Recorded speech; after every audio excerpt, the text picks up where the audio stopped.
Spectrum routers often combine modem and router functions in one device, providing cable internet access. These devices can be configured through a web interface or the Spectrum mobile app. To access your router settings, first connect to your router's Wi-Fi network.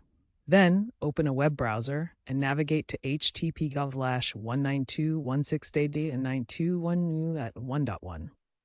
Alternatively, you can use the Spectrum mobile app for easier access. The default login credentials are typically admin for both username and password, but check the sticker on your router.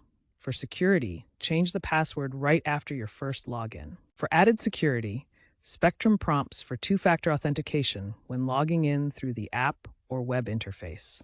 This helps protect your network from unauthorized access. Once logged in, you'll have access to various settings, including Wi-Fi configurations, security options, and DHCP settings for managing device connections. Always ensure your router's firmware is current.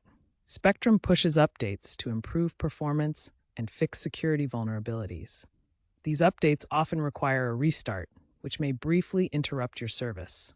Within the router's settings, you can customize your Wi-Fi network by changing the SSID, which is your network name, and password. To optimize your Wi-Fi, select appropriate channels like 2.4 GHz or 5 GHz to minimize interference, with the router often auto-selecting the best channel.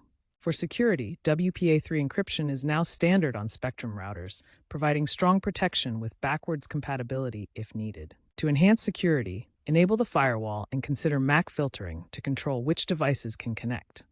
DHCP settings allow you to manage IP address assignments, setting lease times, or reserving static IPs for specific devices like printers. Consider enabling a guest network for visitors to keep your main network secure.